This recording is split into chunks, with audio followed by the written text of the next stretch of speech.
welcome to Inside the Chain podcast show. And today I'm joined by Nick Pennell, who is VP Operations and Supply Chain at Natara Global. Nick, thanks for coming. Great to be here, Matt. Yeah, great. So why don't you give our listeners a sense of who you are and what Natara does? Okay, thanks very much, and thanks for the opportunity to be here.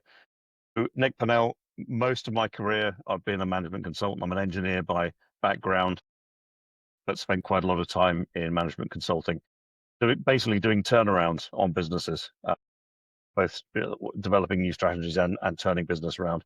And since about 2017, I've been group operations director for a FTSE 250 business, then group operations director for another large business, and now VP operations and supply chain, essentially the same role, but for a much smaller business that's private equity owned. Yeah. Okay. And yes, I think that career stretches back a while, as you say, but now moving into Natara, that a smaller company here.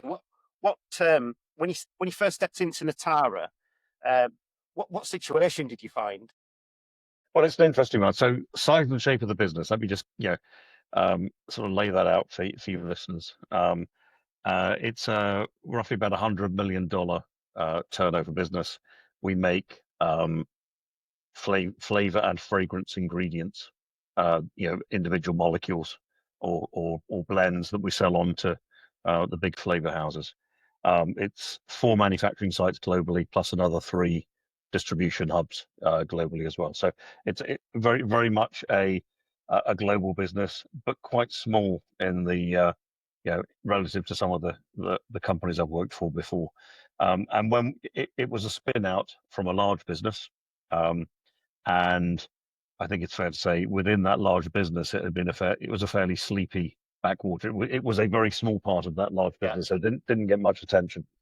So when we took it over, we found a business with not that much in the way of process. So, for example, we didn't have a sales and operations S&OP process, sales and operations planning process. Sorry, S&OP process. We didn't have that. The quality and the quality of the product was very good, and the safety record was actually very good, but the delivery performance was left a lot to be desired. And a couple of the sites, at least, the OTIF was a lot lower than you'd ideally want. Yeah. And customers noticed it, frankly. And we also, the other thing we had was quite a lot of inventory. But when you looked at it, went, why are we holding quite so much inventory of those particular materials that we don't sell very often and things like that. So it was and the interesting thing is you're transitioning from being a small part of a big business to being a standalone business, where all of a sudden your customers are saying, all right, you're a small standalone business. We want to see this kind of service level. We want to, you got to up your game. The other key thing that I should mention within operations is that it was quite a lot of older equipment that maybe hadn't been maintained as much as you would want. So the overall equipment effectiveness, OEE, was a lot lower than ideal, and all these things were tied together. Basically, being in there, a lot of problems to get the teeth into. Yes, it sounds like it. And I suppose they were the warning signs, weren't they? It's as I've looked at what we're going to cover here, it's the first podcast showing a new series, and I think quite well titled in Back to Basics. Basics, yeah. And you've got to rely on those good fundamentals and that good foundation before you can go and do the good stuff. So on time in full, OEE, overall equipment effectiveness. They were the warning signs and the fundamentals that you wanted to target first. Yeah. So there are lots of, as I say, fortunately we have very good quality that our customers valued, and the safety record was also very good. So a couple of things we didn't have to focus on too much. Of course, they provide a fundamental underpinning. But yeah, a lot of directions you could go in. So the first thing we had to do was literally just start measuring what the performance actually was. There was no overall scorecard. So the first thing you have to do, as you said, back to basics, is literally start measuring in a consistent way across the globe what actually is our performance. What is our on time in full versus first promise to customer and first request date from customer, and all agree on exactly the right definition that you're all going to follow in a consistent way across all the plants and the warehouses, so that you really understand what's the overall magnitude of the problem that you're trying to deal with. And linked to that as well is accept the customer feedback. Yeah, voice of the customer. We had some happy customers and some customers that were not very happy at all, and made it very, very clear to us. And you have to acknowledge that and link in their needs to what you're trying to do overall. So step number one was measure consistently, because different sites and different locations like to do things in slightly different ways. So measure consistently. I pick up on that one. As you said, without data, if you can't measure it, you can't change it. The saying goes, and that's quite right. We can't see if we're trending up when we need to be up, or down when we need to be down. But as you say, the consistency of how you report data is really, really important. Maybe, and if you overlook that you're going to do so at your peril. That standardization of reporting, did everybody sort of fall in line? Was that easy to align? It was fairly easy to align. As I say, it's a relatively small business, so only 4 sites globally. I've been in businesses with 60 or 70 sites globally. There, it's a much bigger challenge. Yeah. But with 4 sites, and going and visiting the sites and sitting down, talking them through what we're trying to do, it's relatively straightforward. I guess the other thing that's important, to talk about is speed rather than perfection. So you could spend an awful long time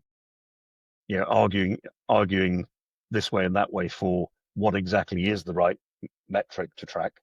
But frankly, any metric that's consistently tracked over time, so you can see how you're trending, is good. So we have situations where what we measure in terms of OTIF is what is different to what customers measure in terms of OTIF, because we measure it. Some shipments are FCA, so it's picked up from the site. Yeah. Some shipments are delivered at port or SIF, so we provide the logistics as well. But the customer might be measuring the delivery date to their site. Well, if it's a pickup from our site, then we're not responsible for how long it takes to get from our site to the customer site. So start somewhere, start consistently, but start somewhere and measure consistently over time, so you know whether you've got a secular improvement trend or not. Absolutely. So you were able to identify the starting points, the fundamentals. Yeah. And then again, you say there you sat down with the leads from those sites. There was still that human interaction, that conversation. An edict of it's happening this way. We still got to engage the teams, haven't we? So absolutely. So then you have to decide, what are you actually going to do? And there are many different ways to try and approach that. The data, we're also going through an upgrade of our ERP system. So the existing ERP system, doesn't have the MRP modules switched on within it. The new one will do, clearly. So a lot of the planning was happening off system using spreadsheets. So additional challenges there. So you have to try and figure out, well, am I better off trying to improve the planning? Do I put the S&OP process in place? What's really driving the underperformance? So step 2, if I can go on to step 2, was, again, linked to the basic tracking, was for every single OTIF fail, trying to get to a root cause of first and second level causes of what was actually going on. So was it first level, was it an equipment failure? Was it a supplier late delivery? Was it a quality issue where we made something that wasn't to specification, so we had to rework it? So that kind of level of discussion, and then down to the second level. Okay, if it's equipment failure, what particular equipment is it? So because that guides you. So a Pareto, if you want, again, this will be familiar to all your listeners. Getting into the guts of the detail, just give me a basic Pareto, because as you might expect, and as everybody else, who listens to you will, I'm sure, have come across, there are a handful of things and a handful of causes that are driving 80% of the issues. And as you said, Pareto, really, it works. It just works, doesn't it? Especially when we've got multiple lines to go at. Did the teams understand? Did they understand what Pareto was? And it was back to basics of, come on, guys, here's the list, here's the task list. What's the when to execute? Yes, and not getting too. For me, this is a relatively small business. We're about 380 people overall.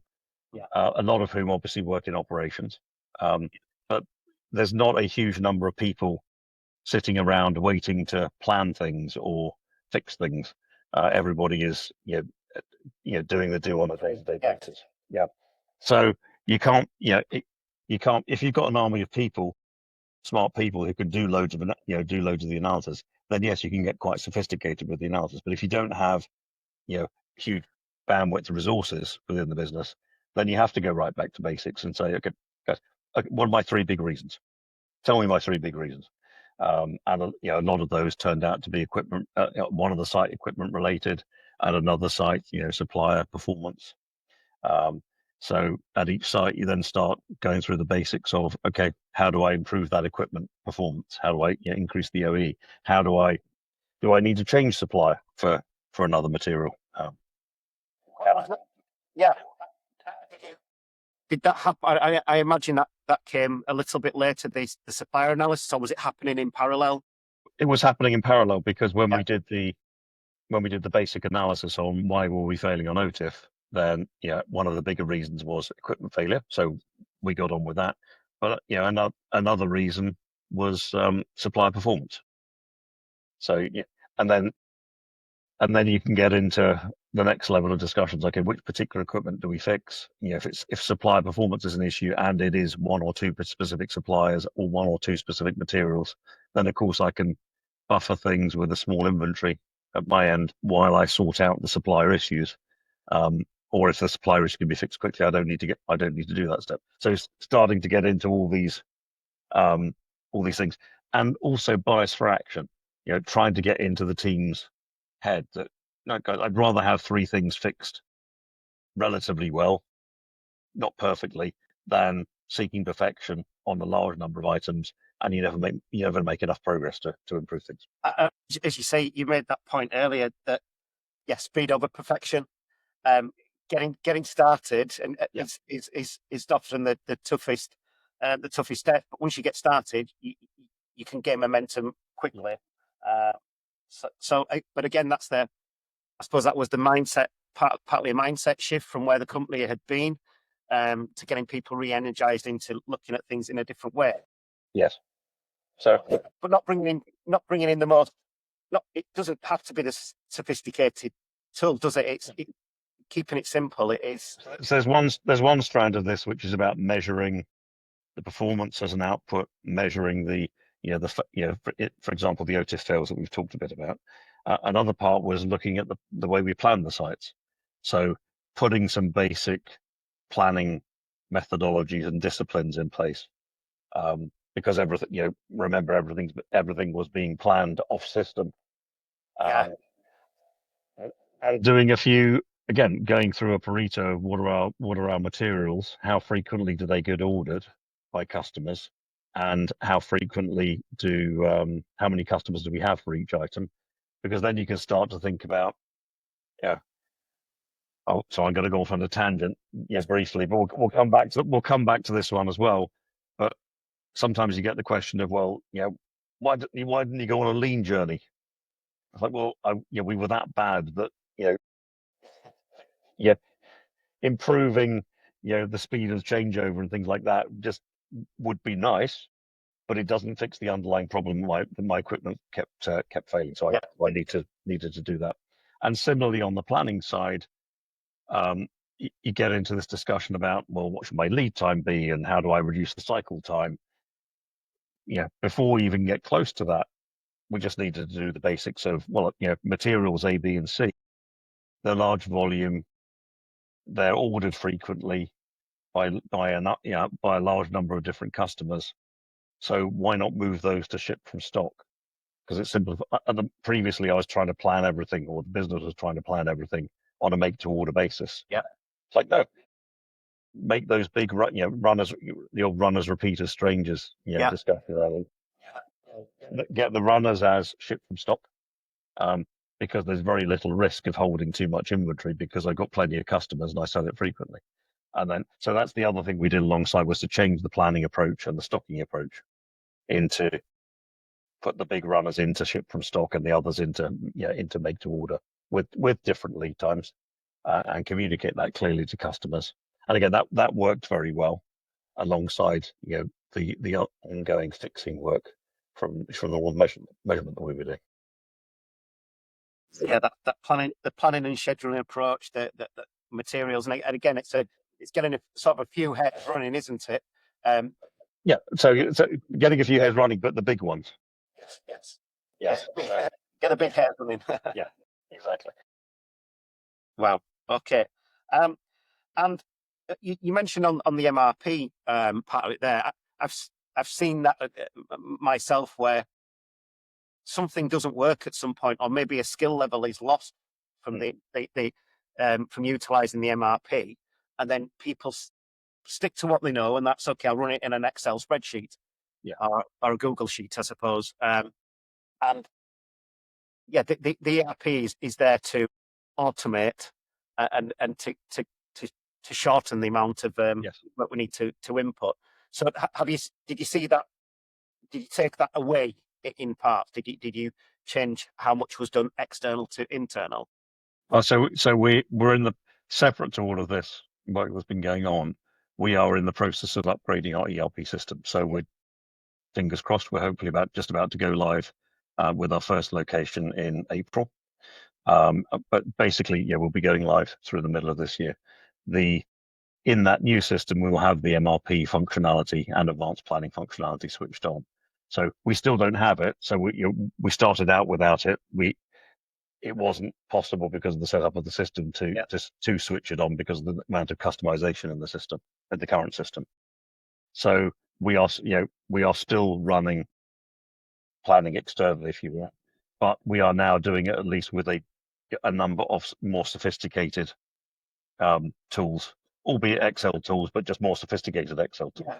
And frameworks against having an S&OP process as well. Exactly. So we now have a much more robust S&OP process, where we look at, we go through and look at the capacity planning, and what equipment availability, and couple that on the with a much improved demand side plan as well, and this the fact that we're stocking the big items as ship from stock items.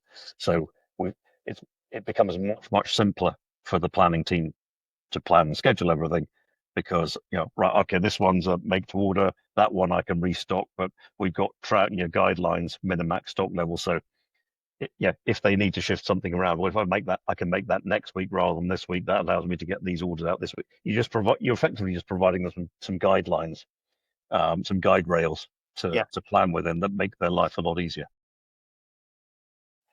And obviously we discussed those practical changes there, and it was the back to basics approach, which was absolutely fundamental, giving the business the foundations, and that good governance from which to move forwards from. Sometimes there is that friction, isn't there, with people when there's change that comes in. How did you find the people approach, and how did they respond to the change and the journey that you'd envisioned for the business?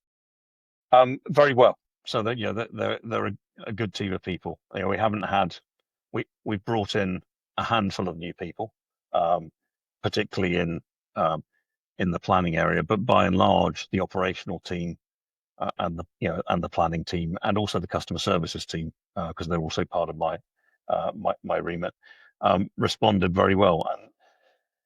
And the reason for that, I think, is because as a subset of as a small business within a big business, they were kind of forgotten about. Yeah. Not that sound, I don't mean that sound negative, but there wasn't that much attention on them. And as a standalone company with defined boundaries between yourselves and customers, some of whom are the same customers as you had before, but you suddenly got to up your game, means that there's an initial shock of, oh my goodness, what does all this mean? We suddenly got to improve dramatically. How are we going to do that? Lots of questions and lots of concern. So basically, any framework within reason, but a simple structured framework that helps people to understand here's the journey we're going to go on, takes a lot of that nervousness and uncertainty away. Yeah. Again, really core, how we get nothing done without our teams, do we? So how did you get that message across? Was that face to face and through the managers and leaders?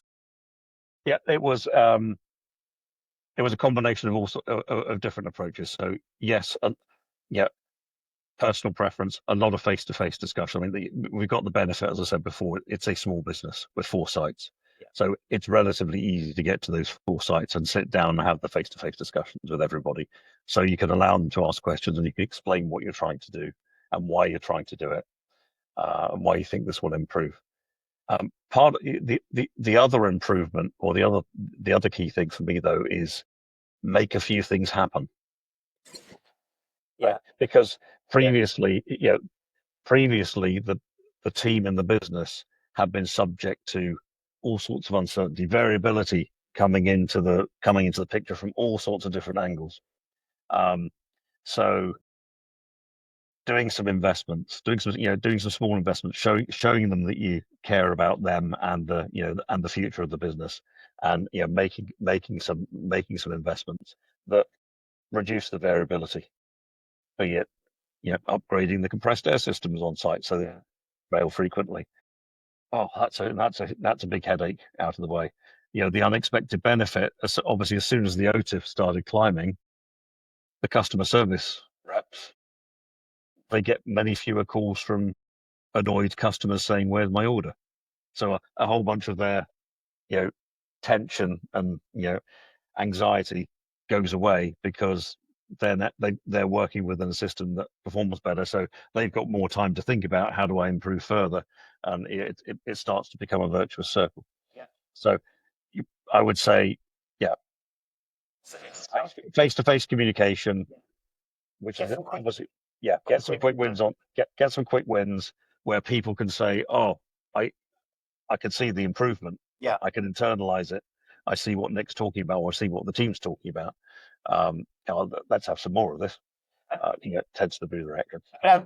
From that take, from initially going in and assessing the playing field, as it were, at the front end, how these changes that you'd made, when did you begin to feel that those basics were genuinely taking hold, and you could see that the customer service team, procurement team, planning, and the operational teams felt that step up, let's say? It varied very much by site. So the manufacturing sites all started out in quite different situations. Yeah. So some, one is well, 2 of them are quite new, relatively well invested. One is particularly new. So that has, good performance, and it's got a very good team there. Other sites are quite old, and the equipment within them is quite old. So we were starting from a much lower situation. So some of these things could be turned around quickly and within a matter of months. Other sites took a bit longer, but I think the longest turnaround that we saw was probably 6 to 12 months. Yeah, we certainly saw an uptick within 6 months, but that improvement trajectory carried on, and within 12 months, you're talking about a site that's in a fundamentally different location. And to get that established, which is really important that it is established because people have come along on the journey. Yeah. That's a good result. And as you're saying, in those the longer term pieces taking up. Yeah. So we've seen, I think, OTIF has improved in all sites, and the lowest performing site, we on average we improved OTIF by 12 percentage points at the worst performing site, and as I say, that was the average for year to year, but the trajectory carried on. So all of the sites are now up in the kind of low to mid 90s, which is kind of where we need them to be. We still need to be a lot better, and we managed to bring inventory down at the same time. We've taken a third of the inventory out.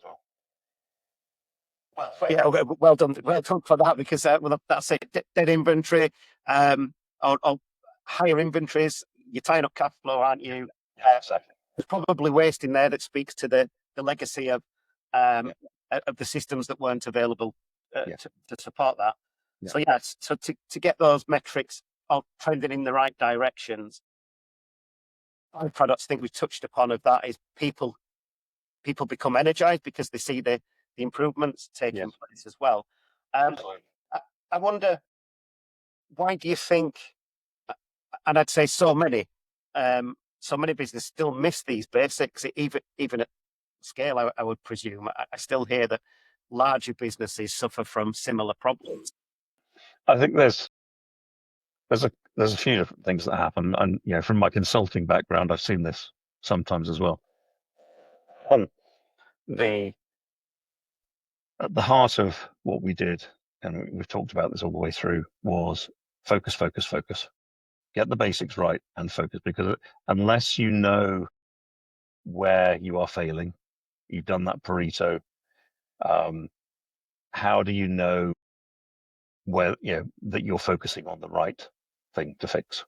And especially in bigger companies that are more complex, where it's hard. I mean, in this business is relatively small, so it's relatively easy to pin down, well, my issues are equipment failure here and planning there, and so on and so forth. In bigger businesses, it can be, the situation can become more complex. So you get the interplay of different factors. So it can be harder to actually pin down what are the exact underlying issues that you need to improve. So I think some bigger businesses sometimes struggle with not necessarily fixing the right problem, or the linked issue of trying to fix too many things, rather than focusing in on one or two things. There's another approach that I've seen, which is the answer is a systems approach. We need to improve our systems. We need to improve our data management. Our data was pretty awful or non-existent. So you start, but again, you start measuring the right things, and they don't have to be perfect. So a linked issue I've seen in bigger companies, especially, is they try and aim for perfection in terms of the information they're tracking before they start acting on improving the performance of the business. So there's definitely a systems issue there, and especially today, lots of people touting the latest AI solution. Now let's link all your systems together, and so you can get an overall view. And I'm sure there's a lot of value there. Being old school, I still maintain that you can probably get 80% of the benefit from doing the basics right. And then, of course, as you fix the basics, you're into more of an optimization problem than a turnaround fix it problem. And then that's where the sort of system solutions and AI solutions will come into play and really add value. So that's it. It's still a great start, isn't it? That back to basics approach of understand what that playing field is. Where's the data? Are we using it right? Are we measuring the right things? And let's be clear, it's not going to get you 100% of the way there, but it can get you a long way towards a much better situation with a lot less pressure on you, such that you can do the more exciting, interesting. systems and AI. So that brings me on to the last maybe 2 or 3 questions. If a head of supply chain inherited a similar situation tomorrow, what would you tell them to focus on in that first 90 days, or what would you expect to be happening at the end of that 90 days? Okay. Well, let's presume they come into a similar situation that I inherited. So the first, I think, 3 things. So within the first couple of weeks, I would want to be establishing a set of KPIs to try and measure the business against, and populate those with historical data. Yeah. And it doesn't have to be sophisticated. Quite often, we track one internal, one external quality metric. So a customer complaint metric externally and a right first time metric internally. 1 or 2 health and safety metrics. So LTIs as a lost time incidents, injuries as a lagging indicator, and near miss or safety observation reporting as a leading indicator. OTIF as a delivery metric, lead time as well as another simple delivery metric, and then cost, obviously. So just establish a basic KPI set. Doesn't have to be perfect. Yeah. And then track it over time, so you get a rough idea of where your biggest issues are. And invest in look at the historical. Assuming there is some data there, go to that. It can be a challenge, can't it? It can take some grunt work to go and effort to get it, because it's really useful. And or understand how things, if there is an existing set of KPIs, understand how things have been tracked. Yeah, because that's also quite instructive, because you tend to find, you can find that the way that things have been tracked historically is indicative of the problems that people are trying to avoid reporting. So first 30 days, get your KPIs right. Use that as the starting point for where do I need to focus my efforts. Yeah. That's going to tell you whether you've got a quality problem, a delivery problem, lead time problem. Also talk to customer. Get your customer feedback as well in that first 30 days, to help inform that as well. So once you know where the problem is, in our case, OTIF and delivery as a starting point, then do the next level, delving down, and set up the processes for ongoing tracking. But get your first bit of tracking as to where am I failing. Bring that sort of Pareto in there to understand where am I going to help. Exactly. Yeah, exactly. And then within that second 30 days, and especially in the next 30 days, your 60 to 90 days, if you will. Yeah. Identify and make a handful of things happen. Yeah. If there is a particular piece of equipment that is always breaking down, get it fixed. Yeah.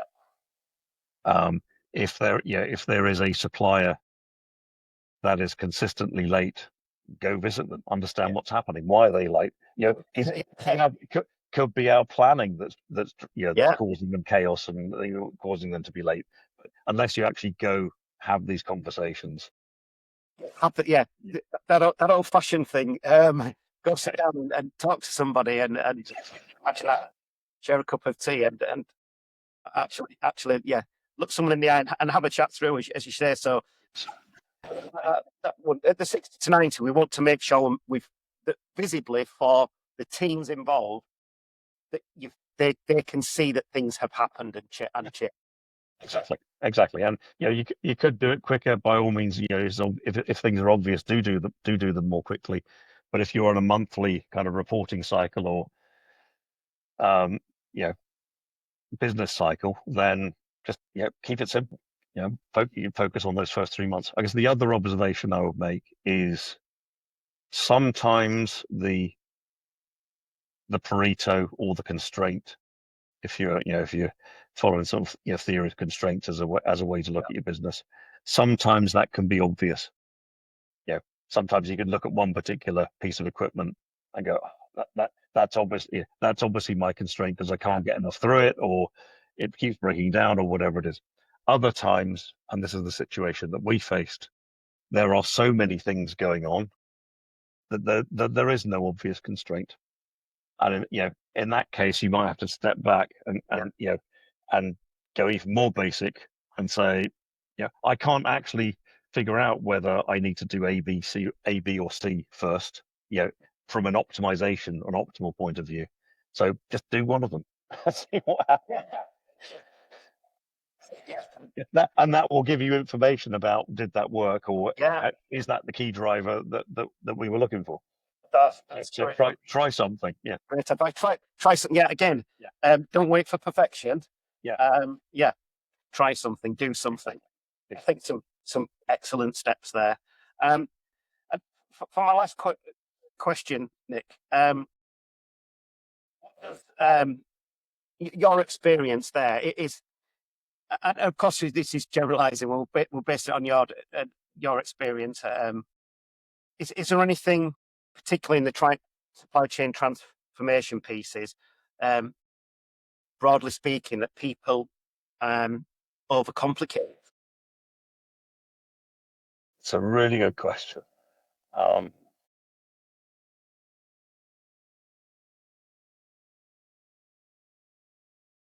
Really good question. I think it links to a lot of the topics we've discussed. Obviously, I sit on the leadership team, so I report out to the leadership team. I also do monthly reporting to board as well. When you are reporting out or trying to talk to customers or suppliers about what's going on, or brief your senior executives on what's going on, there is a tendency to overcomplicate the story. Sometimes you get what in consulting used to call the sort of what I did in my summer holidays thing. Yeah. I've done all this wonderful analysis, and now I'm going to take you through every single page of it, right? So that you've got to discover the answer with me. Yeah. Most of the customers and suppliers and senior execs, have relatively short attention spans because they're busy. Yeah. So use the analysis you've done, use the KPIs you're tracking, use the Paretos you found to educate and talk to people. Much more impactful to go to a supplier and go, okay, just taking the supply chain over. Our biggest issue is our OTIF. Within our OTIF, our biggest issue is supplier performance. And by the way, you're our worst supplier. So how do we work together to fix this? Because we've had, 38 out of 50 deliveries from you in the last 3 months have been late, at least according to our calculation. What's going on here? Is it you? Is it us? And have that simple story is much more impactful than trying to drown people in data. Yeah, I think that's a wonderful answer to that question. And I think part of that big takeaway from today is that that the transformation piece, it starts with discipline, and then we'll finish it without complexity. Remove the complexity. Accepting the truth of where you are, facing reality. So we had some very interesting discussions with customers where they go, your delivery performance is terrible. Like, yep, we agree. Are they going to go, oh, okay, I wasn't expecting that response. Like, yes, we agree, and here's our plan to fix it. Here's our 3 or 4 point plan to fix it. At which point customers go, oh, okay, you kind of know what you're talking about, or you have a plan. That's wonderful. Then let's track it together and see how you improve. If you go in with a simple plan, you're much more likely to get a supplier going, all right, we'll give you another chance then, than a supplier going, a customer, sorry, going, you're terrible. We're going somewhere else. Keeping it simple and talking, and being open and honest with that, and doing it in partnership, doing it. All this is teamwork. It's partnership with suppliers, partnership with customers and clients, and that's a great way to summarize. Look, Nick, thank you so much for joining us today. Thank you. If people wanted to connect with you or follow your work, where's the best place to find you? I think the only place to find me is on LinkedIn. I don't know. I avoid most other social media like the plague, so I'm on LinkedIn. LinkedIn, yeah. Nick Pennell. People should be able to find me there. Superb. And to our listeners, if you enjoyed this episode, please share it with a colleague in supply chain or operations who get value from it. I believe there's quite a lot that Nick has shared there that would be of value. So thank you and see you next time.